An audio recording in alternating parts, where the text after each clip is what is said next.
ආයුබෝවන් සියලු දෙනාම සාදරයෙන් පිළිගන්නවා. ඉතින් අනුරාධපුර දිස්ත්‍රික්කයේ අනුරාධපුර අධ්‍යාපන කලාපේ නැගෙනහිර නුවරගම් පළාත කොට්ටාසේ පරිසර නියමුවොත් එක්ක එකතු වෙලා 2025 සිංහල අලුත් අවුරුද්ද වෙනුවෙන් 14 වෙනිදා විශේෂ රුක් රෝපණ වැඩසටහනක් අපි ක්‍රියාත්මක කළා. මේ පරිසර නියමුවෝන්ගේ රුක් රෝපණ වැඩසටහනත් එක්ක මහින්ද ආදර්ශ ප්‍රාථමික විද්‍යාලයේ පරිසර ළමා සමාජයේ දරුදැරියුනුත් එකතු වුණා. ඉතින් මේ වැඩසටහනේදී නැගෙනහිර නුවරගම් පළාත කොට්ටාසේ ප්‍රාදේශීය පරිසර නිලධාරී විදිහට මම මගේ ගෙවත්තට එකතු කරගත්තේ කොකෝවා පැලයක්.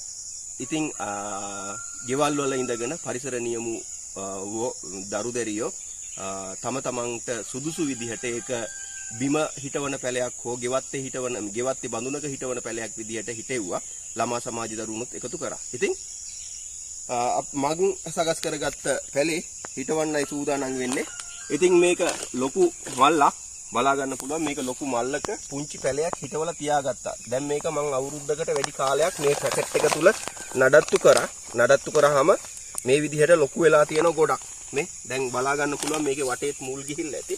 මෙන්න මේ පැලේ තමයි දැන් මම නම් හිටවන්න හදන්නේ ගෙවත්තේ කොකෝවා පැලේ. මෙන්න මෙතන මෙහෙම ගන්න.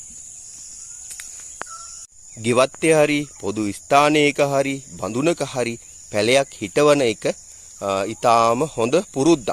ඉතින් අපි අද ලබා ගන්න ගස්වල ඵල අපට ලැබෙන්නේ අතීතයේ අපේ කවුරු හරි හිටවපු ගහක් නිසා.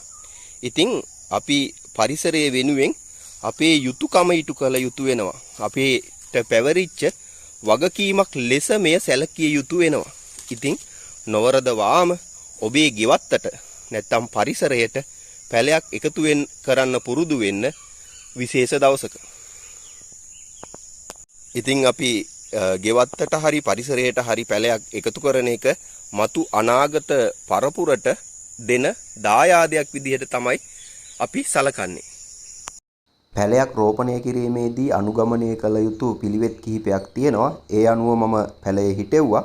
ඉතින් මම පැලයේ හිටවපු හැටි පස්සේ බලමු. එතකන් අපි බලමු පරිසර නියමු දරුවෝ කොහොමද පැල හිටෙවේ මොනවද හිටවලා තියෙන්නේ කියලා. ඒ ෆොටෝස් විදිහට ඇඩ් කරලා තියෙනවා. ඒ ටික බලමු අපි ඉස්සෙල්ලා.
අලුත් අවුරුද්දක් වේවා කියලා ප්‍රාර්ථනා කරනවා.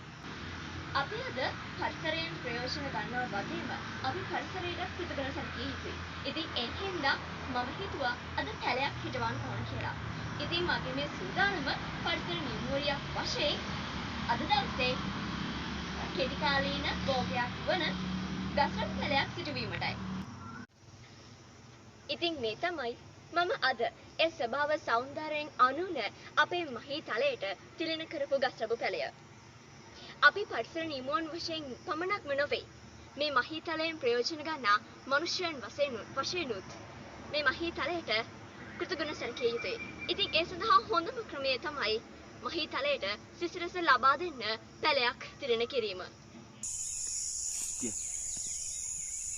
අපි වල සකස් කරගත්තා. වලෙන් තියාගත්තා. ඔන්න පොළවේ මට්ටමටම එළිය තියෙනවා. අතේ හොඳටම මඩ ගෑවුණා. ඉතින් වතුර ටිකකින් අත හොද ගන්න වෙනවා. පස් දාන්න කලින් උදැල්ල අල්ලන්න.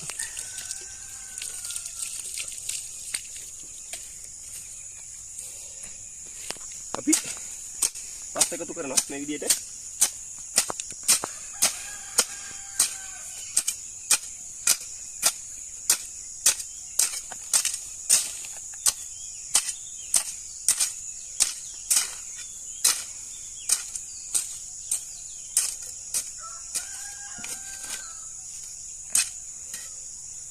පැලයක් හිටෙව්වහම පැලේ වටේ පා ගන්න ඕනේ. අපි එසේ කරන්නේ වටේ තියෙන පැලේ වටේ තියෙන මේ පසේ තියෙන වාතය එළියට ගිහිල්ලා පැලේ පසත් එක්ක එකතු වෙන්න ඕන හින්දා මුල් හොඳට ඇදෙන්නේ එතකොට තමයි. ඒ නිසා මතක ඇතුව හොඳට තද කරක් පැලයක් හිටවනකොට වටේ තද කරන්න.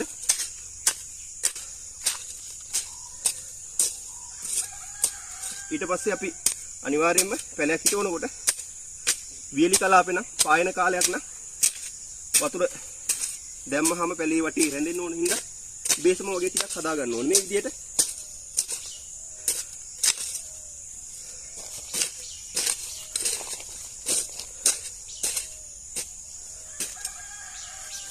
ඔන්න හරි. අපි පැලේ හිටෙව්වා.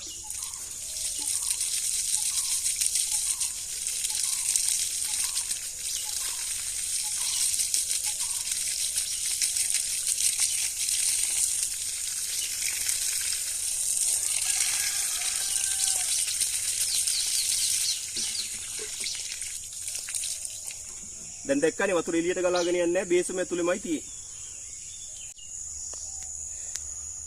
එහෙනම් අවුරුද්දට හිටවන්න බැරි වෙච්ච අය ගෙවත්තේ පැලයක් හිටවන්න 2025 සිංහල අලුත් අවුරුද්ද වෙනුවෙන් පැලයක් හිටවන්න. ඒ වගේම මතක් කිරීමක් කරනවා. ඔබට විශේෂ දවසක්. ඒ කියන්නේ උපන් දිනයක් යෙදෙන දවසක්. නැත්නම් පරිසර දිනයක් යෙදෙන දවසක්. ඒත් නැත්නම් ගෙදර වෙනත් උත්සවයක් තියෙන දවසක්. නංගියෙක් මල්ලියෙක් ඉපදිච්ච දවසක්. මේ වගේ දවසක් කරන කරගෙන ඔබේ ජීවිතයටත් පැලයක් හිටවන්න ඒක ගොඩක් වටිනවා. එහෙනම් ගිහින් එන්න. අයිබෝවන්.